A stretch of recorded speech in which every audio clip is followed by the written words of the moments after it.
Mais il me vient un précepte médiateur de la pensée Richnou qui est que tout bien que tu détiens est un souci qui te retient. Et Skippy est là pour nous ôter tous nos soucis. Ça vous rappelle des souvenirs? Les inconnus, eh oui. Vous avez sans doute croisé un jour ces gens étranges dans les rues de grandes capitales européennes. Moi, jeune, à Paris, vers Montparnasse, je les croisais régulièrement.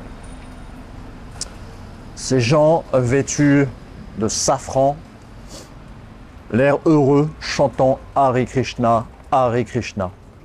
Mais connaissez-vous leur texte fondateur, la Bhagavad Gita, qui dit « Une population saine est le principe fondamental de la paix, de la prospérité et du progrès spirituel dans la société des hommes. Au contraire, que ce système social ne soit pas respecté et le commerce assidu entre hommes et femmes conduit à l'adultère, avec le risque d'engendrer une population indésirable.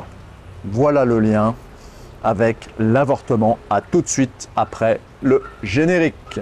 Histoire, philosophie et politique, car tout est politique dans la vie. Histosophienne, histosophien, bienvenue.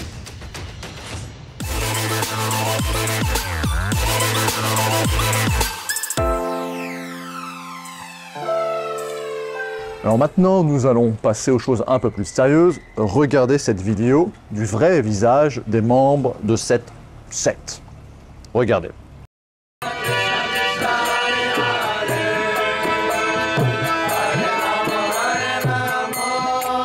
Vous voyez que ces gens ont l'air heureux, que ce soit une secte ou pas, là n'est pas mon sujet, mais ils semblent heureux, épanouis.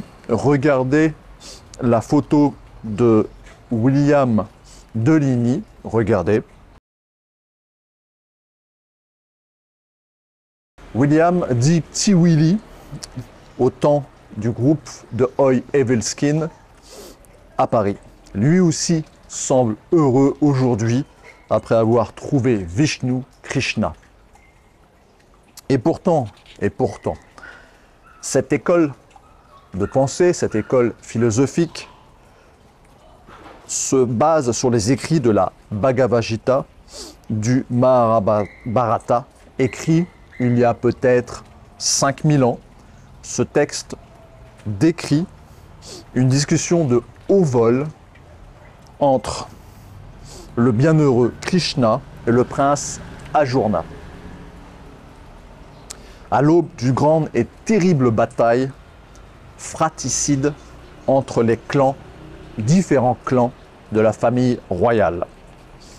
Alors le prince Arjuna refuse de se battre contre ses cousins et Krishna doit le convaincre du contraire.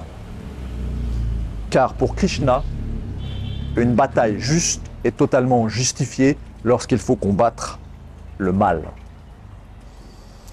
Il existe un lien avec Jésus qui pour moi fut influencé par les Védas. Regardez ma vidéo sur les vies inconnues de Jésus. Mais, et c'est pour moi, je parle en mon nom propre, la parole initiale de Jésus fut corrompue, influencée, déformée par Saul, donc Paul, et son idée de l'universel, du mondialisme avant l'heure. Je cite Matthieu 10, 34, 36, Jésus dit « Ne croyez pas que je sois venu apporter la paix sur terre. Je ne suis pas venu apporter la paix, mais l'épée. Car je suis venu mettre la division entre l'homme et son père, entre la fille et sa mère, entre la belle-fille et sa belle-mère, et l'homme aura pour ennemi les gens de sa maison. » Il est loin le temps de l'appel de Clermont le 27 novembre 1905 par le pape Urbain II, le premier appel à la croisade pour libérer Jérusalem de l'oppression musulmane. Il est loin ce temps-là. Mais nous retrouvons cet esprit perdu chez les chrétiens, à mon sens.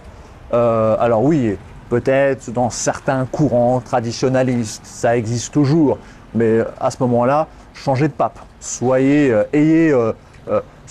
honnête avec vous-même. Hein. Depuis Vatican II, cela n'a plus aucun sens. Ce mondialisme catholique totalement déréglé.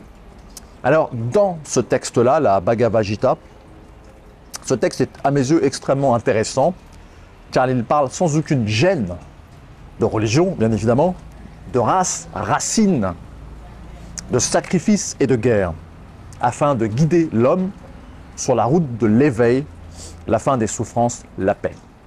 À ce sujet, vous pouvez lire mon livre « Espace et paix » qui traite de ces sujets. Alors, ce texte fondamental, à mes yeux, paraîtra sans doute sous certains aspects, notamment sur l'avortement par exemple, ou la guerre, la mort, dur à mes amis chrétiens qui ont oublié ce qu'était le christianisme originel, tout du moins des premiers temps. Hein, je rappelle que le christianisme catholique, notamment, fut influencé par les païens gallo-romains et plus tard les francs. La Trinité, c'est totalement païen. C'est bien pour ça que les juifs et les musulmans le rejettent. La Trinité, c'est les trois dieux, c'est les trois couleurs indo-européennes, c'est totalement païen. Alors je me base ici sur une traduction, la traduction de la Bhagavad Gita par sa sainteté. Je dis sainteté parce que j'emploie le terme qu'il faut. Sa sainteté, Srila Prabhupada, le fondateur de la secte, du mouvement, de l'école Hare Krishna.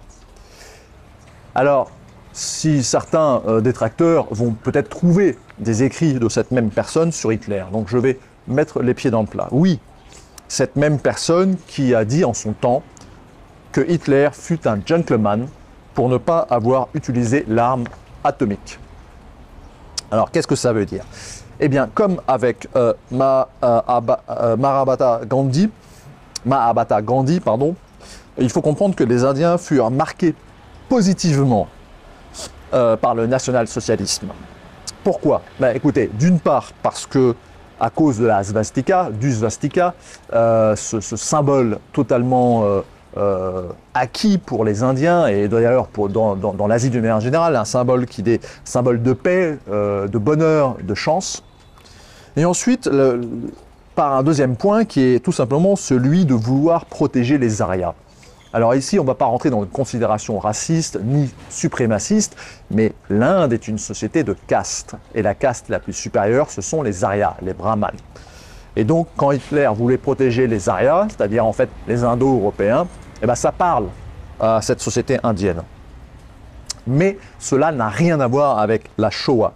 Dans les Védas, il est clairement écrit et stipulé que de tuer un homme désarmé ou avec une force tellement supérieure que cela revient au même, est un déshonneur total et va nuire à votre karma. C'est un péché. Faites la part des choses.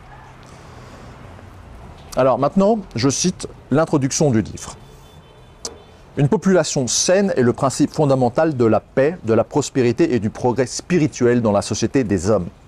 Les principes moraux du dharma, c'est-à-dire de la loi, furent donc conçus de façon à diriger la société tout entière vers le progrès spirituel en y assurant le maintien de la vertu. La vertu, c'est ce qui manque aujourd'hui dans nos sociétés modernes. La pureté d'une population dépend de la chasteté et de la fidélité des femmes. Or, de même qu'un enfant se laisse facilement abuser, une femme a tendance à se laisser corrompre. Pour cette raison, tous deux ont besoin de la protection des aînés de la famille. Selon Sakanya Pandita, l'intelligence des femmes est généralement de moindre vigueur, aussi est-il difficile de leur donner pleine confiance, mais si leur chasteté et leur dévotion sont sauvegardées grâce à divers actes de piété et au respect des traditions familiales, elles ne se laisseront pas entraîner dans l'adultère et engendreront une descendance vertueuse, capable de participer au dharma. Au contraire, que ce système social ne soit pas respecté et le commerce assidu entre l'homme et la femme conduit à l'adultère avec le risque d'engendrer une population indésirable. Par la faute d'hommes irresponsables, des enfants souillés, indésirables, envahissent la société, deviennent ensuite guerre et épidémie. Les principes qui, dans le dharma, régissent la famille et la société ont pour but de permettre aux hommes d'atteindre l'ultime salut, le paradis. Lorsque des chefs d'État irresponsables brisent ces traditions, la confusion qui en résulte fait oublier à la société que le but de toute existence est Vishnu Krishna. Ceux qui suivent ces dirigeants aveugles sont certains d'aboutir au chaos. Bon, alors laissez-moi faire un petit peu d'explication avant de rentrer dans la partie historique. D'abord, dans ce texte, il parle des femmes, c'est dans le sens de la femme qui donne la descendance. La descendance castique chez les Indiens doit respecter un certain nombre de règles, on va dire identitaires, familiales, etc. Alors, bien évidemment, ça va peut-être vous choquer, toutes les femmes ne sont pas corruptibles, bien évidemment, et d'ailleurs l'homme joue un rôle aussi dans ce sens. Mais ça veut dire quoi? Ça veut dire qu'il faut, pour qu'une société soit en paix, comme je l'explique dans Espace et Paix, il faut une certaine homogénéité, un certain équilibre, au moins des valeurs et de la compréhension de ces valeurs et de l'acceptation. Il faut une certaine politesse. Politesse égale entre les, excusez-moi pour le bruit, égale entre les individus. C'est ça que ça veut dire profondément. Je rentre dans la partie histoire.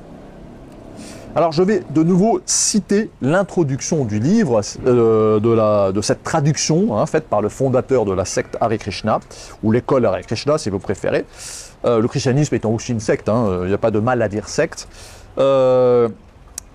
Souvenez-vous de ces gens heureux qui dansent dans la rue.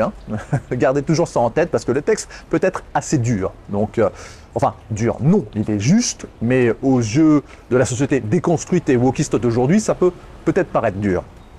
Alors, dans les Védas, il existe 6 catégories d'agresseurs.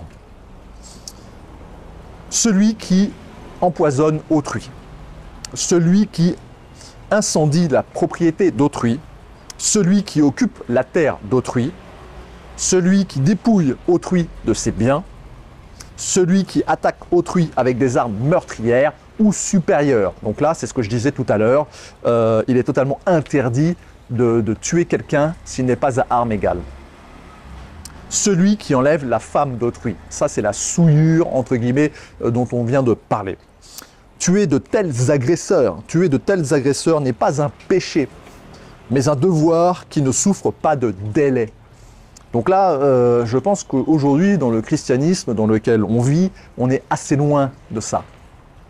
Donc ça veut dire que, entre guillemets, tuer n'est pas un péché. Bien au contraire, c'est un devoir. Mais s'il est naturel qu'un homme ordinaire suive ces règles, vous et moi, on ne va pas non plus se prendre pour des saints, Ajourna, donc le prince dont on va parler, être d'exception s'il refuse, vertueux de nature, il veut obéir à ses sages inclinations et agir maintenant à l'égard de ses ennemis. Ce genre de sainteté toutefois ne convient pas à un prince, un chef d'État. Se doit d'être vertueux, certes, mais non pas pour autant un lâche. Alors ça, en petite parenthèse, je pense que Macron vient de lire la Bhagavad Gita et que tout d'un coup, il se découvre vertueux et ne veut pas être considéré comme un lâche, mais sauf que lui, il n'a rien compris au film. Alors maintenant, je vais citer le texte de la Bhagavad Gita en tant que tel. La destruction d'une famille entraîne l'effondrement des traditions éternelles. Ces derniers représentants sombrent alors dans l'irréligion. Lorsque l'impiété au Krishna règne dans une famille, les femmes se corrompent de leur dégradation aux descendants de Vrisni, naît une progéniture indésirable. L'accroissement du nombre de ces indésirables engendre pour la famille et pour ceux qui ont détruit les traditions une vie d'enfer. Les ancêtres sont oubliés. On cesse de leur offrir les oblations d'eau et de nourriture. Ceux qui, par leurs actes irresponsables, brisent la tradition du lignage, cela provoque l'abandon des principes grâce auxquels prospérité et harmonie règnent au sein de la famille et de la nation. Je le tiens d'une source autorisée au Krishna. Ceux qui détruisent les traditions familiales vivent à jamais en enfer. Hélas, écoutez bien, là c'est très intéressant, hélas, par soif des plaisirs, de la royauté, donc du pouvoir, n'est-il pas étrange que nous nous apprêtions maintenant à commettre de si grands crimes? Ça, petit lien avec Macron. Mieux vaut mourir de la main des fils d'Arthasatra sans armes et sans faire de résistance que de lutter contre eux. Sanjaya dit: ayant ainsi parlé sur le champ de bataille, Ajourna laisse choir son arc et ses flèches. Il s'assoit sur son char, accablé de douleur. Alors, ça veut dire quoi? Ça veut dire qu'en fait, pour le prince, cette bataille est immorale, injuste. Et là, maintenant, Krishna va parler et le convaincre du contraire, parce que lorsque vous combattez le mal, fondamentalement, c'est-à-dire les démons, ceux qui détruisent la famille, donc Macron et ses amis, hein, le cas Brigitte ou pas, est-ce un homme, etc. En tout cas, ce qui est certain, c'est que Macron n'est pas dans la lignée de l'esprit traditionnel de la famille indo-européenne, hein, et catholique par effet ricochet. Ça veut dire quoi? Ça veut dire que Macron, ce qu'il représente, cette société déconstruite, ce à quoi s'oppose, entre guillemets, la Russie de Poutine aujourd'hui, et l'Iran, enfin de nombreux pays musulmans aussi d'ailleurs, mais aussi une partie des États-Unis, hein, c'est combattre le mal, la destruction des ancêtres de la lignée ancestrale. Alors maintenant, c'est Krishna qui parle. Donc la personne suprême, le Bhagavan, dit: ô Ajourna, comment une telle souillure a-t-elle pu s'emparer de toi? Ces plaintes dégradantes sont tout à fait indignes d'un homme éveillé aux valeurs de la vie. Par elles, on n'atteint pas les planètes supérieures, mais on gagne l'opprobre. Ne cède pas à une faiblesse aussi mesquine et avilissante, ô fils de Pratra, et qui ne te sied guère. Chasse-la de ton cœur et relève-toi, ô vainqueur des ennemis.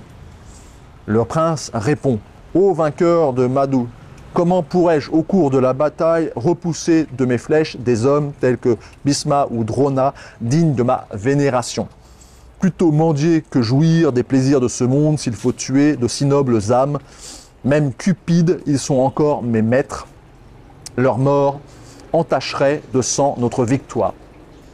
Donc là, on comprend qu'ils sont cupides, donc ils sont mauvais. Sanjaya dit: ayant ainsi dévoilé ses pensées, Ajourna, vainqueur des ennemis, dit à Krishna: ô Govinda, je ne combattrai pas, puis se tait. Krishna s'adresse alors entre les deux armées au malheureux Ajourna.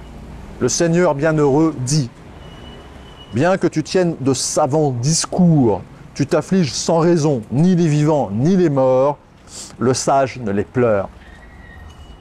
Jamais ne fut le temps où nous n'existions, moi, toi et tous ces rois, et jamais aucun de nous ne cessera d'être. Donc là, c'est très important dans la philosophie hindouiste, bouddhiste d'ailleurs, et chrétienne aussi, hein, l'âme est éternelle. D'accord, donc il faut savoir surpasser ces petites émotions matérialistes et accepter le principe d'une guerre si elle est justifiée. Ce qui n'est pas le cas aujourd'hui, hein, je le dis tout de suite. Je rentre dans la partie philosophie. Alors, je vais continuer à citer le livre au sujet de la vie et de la mort. À l'instant de la mort, l'âme prend un nouveau corps. Aussi naturellement qu'elle est passée dans la précédente, de l'enfance à la jeunesse, puis de la vieillesse. Ce changement ne trouble pas qui a conscience de sa nature spirituelle. Éphémères, joies et peines, comme été et hiver, vont et viennent. Ô fils de Kunti, elles ne sont dues qu'à la rencontre des sens avec la matière. Ô descendants de Bharata, il faut apprendre à les tolérer sans en être affecté. Ô meilleur des hommes, il parle à Arjuna, celui qui n'affecte ni les joies ni les peines, qui en toutes circonstances demeure serein et résolu, celui-là est digne de la libération, c'est-à-dire du paradis. Les maîtres de la vérité ont conclu à l'éternité du réel et à l'impermanence de l'illusoire, et ce, après avoir étudié leur nature respective. Sache que ne peut être anéanti ce qui pénètre le corps tout entier, nul ne peut détruire l'âme impérissable.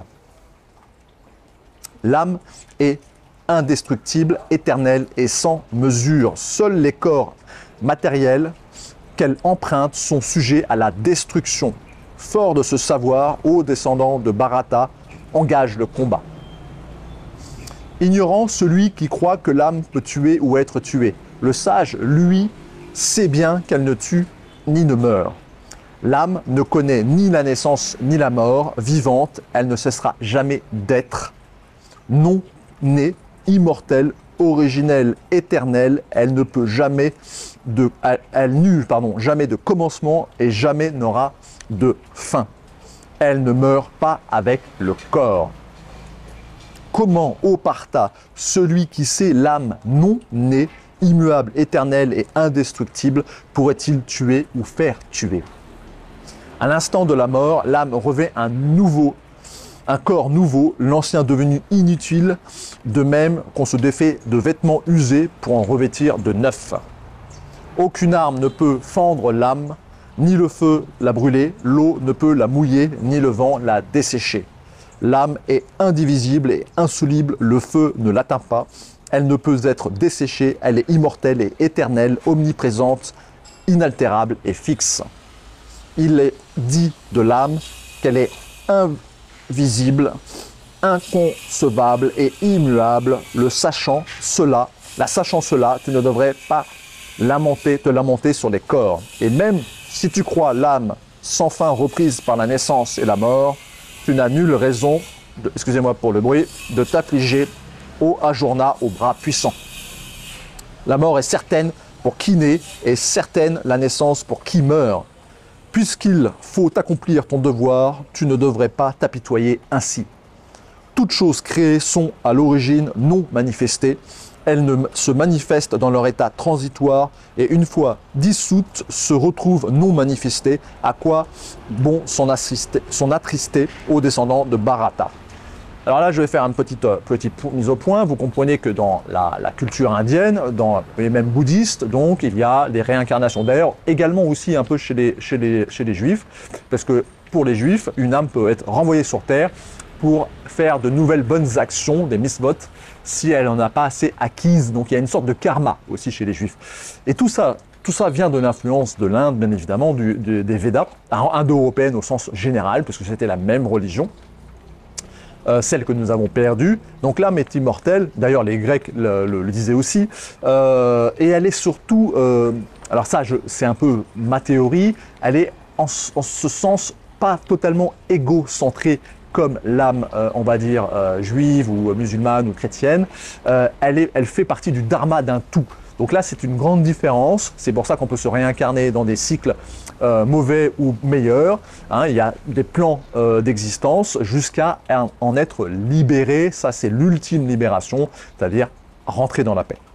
Mais vous voyez que c'est très intéressant. C'est-à-dire, en fait, chez les Indo-Européens, chez nos ancêtres, nous le voyons dans les Védas, le fait de tuer honorablement à armes égales. Hein, je vous rappelle, vous avez vu, il est interdit de massacrer quelqu'un au sol, sans armes, etc.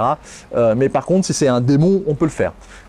Donc, le petit parallèle avec l'avortement, je ne suis pas forcément pour l'avortement. Je dis qu'il faut le laisser pouvoir être utilisé en cas de recours extrême, lorsqu'il y a souillure, hein, notamment par exemple un viol, souillure, quelque chose de non voulu, etc. Là, je suis totalement différent avec les chrétiens.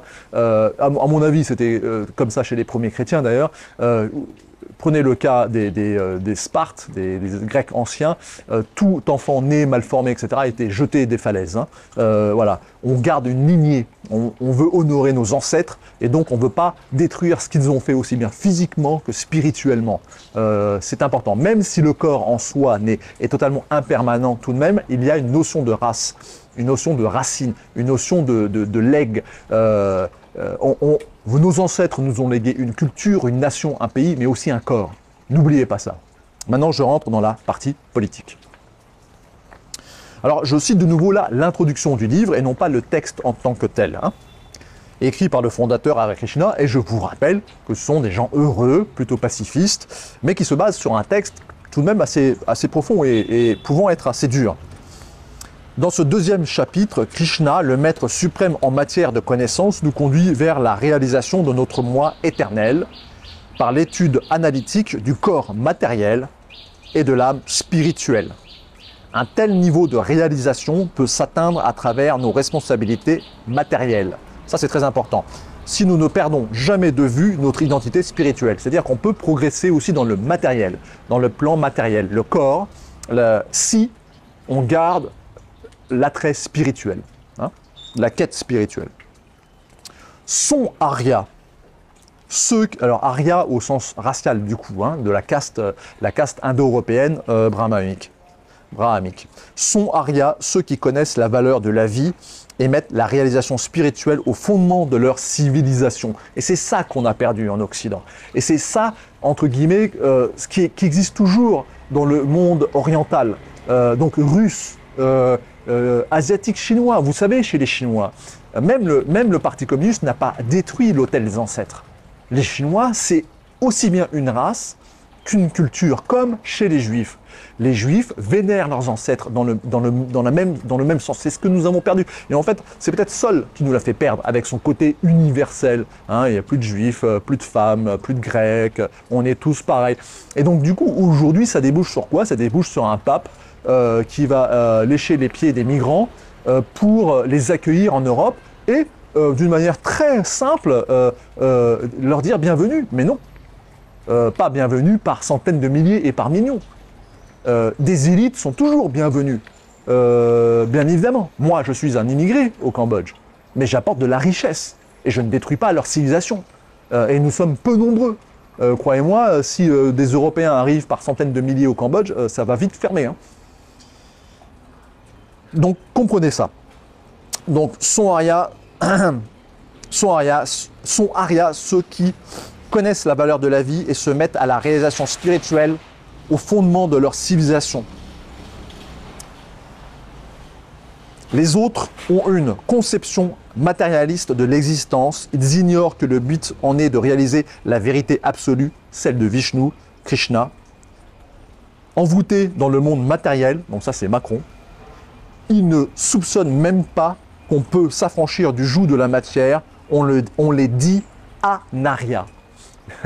Donc ça c'est très intéressant. Donc, Macron est un anarya, c'est-à-dire qu'il a perdu tout le sens de ses ancêtres, de son sang, de sa race, de ses racines, de sa culture, parce qu'il n'y a même pas de culture française, souvenez-vous. Donc voilà, lui c'est le démon total, qui n'a pas de famille, qui n'a pas d'enfant, etc., etc. Alors je ne blâme pas tous ceux qui n'ont pas d'enfants. Moi je n'ai pas d'enfant, car je suis une fin de race. Je ne peux pas avoir d'enfant. Je suis le dernier de ma lignée. Moi, je suis véritablement une fin de race. Après moi, il n'y aura plus de mâle McCartney, Anderson, McPhee. Voilà. C'est triste à dire, mais c'est comme ça. C'est ce qui arrive un peu en Europe. Donc, bravo à ceux qui ont le courage et la force de faire des enfants et de vouloir continuer le combat de leurs racines. Donc, Macron est un anarya. Étant un Kshatriya, Ajourna, manque à son devoir en refusant le combat, acte de lâcheté que jamais n'accomplirait un arya. S'écarter ainsi du devoir n'aide pas au progrès spirituel et ne permet pas même d'atteindre quelque gloire de ce monde. Donc ça c'est très fort. Hein. Donc voilà, donc, il y a souillure culturelle mais aussi physique. Même si le corps n'est que transitoire, et que n'est qu'une apparence transitoire, etc. Et qu'il ne faut pas lui apporter trop de valeur, ce que font trop les chrétiens. Les chrétiens apportent trop de valeur à l'existence puisque, entre guillemets, nous serions à l'image de Dieu, etc., etc. Bon, certes, mais l'âme est immortelle. Donc, elle va se réincarner, ou pour les catholiques, aller au paradis. Alors, il y a une ambiguïté chez les catholiques, les musulmans, les juifs, parce que normalement, vous allez au paradis avec votre corps, parce que c'est ce côté matériel qui me dérange profondément dans la religion, les religions adamiques. En fait, en gros, vous allez au paradis, mais avec votre corps. Alors, on ne sait pas très bien, c'est pas bien défini. Est-ce un corps de lumière? Est-ce un corps astral? Un nouveau corps? Et à quel âge? Si vous mourrez à 80 ans, vous allez avec votre corps de vieillard au paradis? Ou votre corps d'adolescent, ouais. Bon, bref. Je rentre dans la conclusion. Alors, je vais citer à nouveau l'introduction du livre, écrit par le fondateur de Hare Krishna. Je le redis, ces gens heureux dansant dans la rue, car ces hommes démoniaques n'éprouvent d'attrait que pour le vin, les femmes, le jeu et la consommation de chair animale. Telles sont leurs habitudes malsaines. Poussés par l'orgueil et l'infatuation, ils fabriquent de toutes pièces des principes religieux. Ils fabriquent de toutes pièces des principes religieux qui n'approuvent en rien les écrits des Védas. Alors là, je pourrais rajouter aussi toutes les dérives macronistes, l'homosexualité, peut-être le travestissement, on ne sait pas, toutes les pratiques du non-arya, c'est-à-dire la vénération de la mort, du mal, du vice, du matériel immédiat, la destruction de sa propre famille, le non-respect des ancêtres, du lignage, l'amour de ses racines, l'amour de sa culture. Bien qu'ils soient tout à fait haïssables, la société les pare artificiellement d'une renommée trompeuse, et bien qu'ils glissent vers un enfer, ils se considèrent eux-mêmes très avancés. Ben, cette définition, elle est incroyable. C'est la définition de Macron. Les êtres démoniaques ont maintenant délaissé ces règles et croient que la femme doit jouir d'autant de liberté que l'homme. Alors, relax. C'est un texte d'une religion indienne. Je ne dis pas qu'il faut l'appliquer en Europe, mais écoutez, c'est très intéressant. Il est cependant facile de remarquer que leurs tentatives n'ont en rien amélioré l'état social à la surface du globe. Donc ça, d'une manière générale, c'est l'Occident. Comprenez ça comme ça. C'est le postmodernisme, la destruction de la famille, c'est toutes les pratiques du non-arya. D'accord? C'est l'inverse de ce que prône la Bhagavad Gita, ces gens heureux qui dansent sur Hare Krishna. Il est cependant facile de remarquer que leurs tentatives n'ont en rien amélioré l'état social à la surface du globe. Ouvrez, la femme doit être protégée à toutes les étapes de sa vie par son père, durant son enfance, par son mari, lors de sa jeunesse et de son âge mûr, par ses fils devenus adultes pendant ses vieux jours.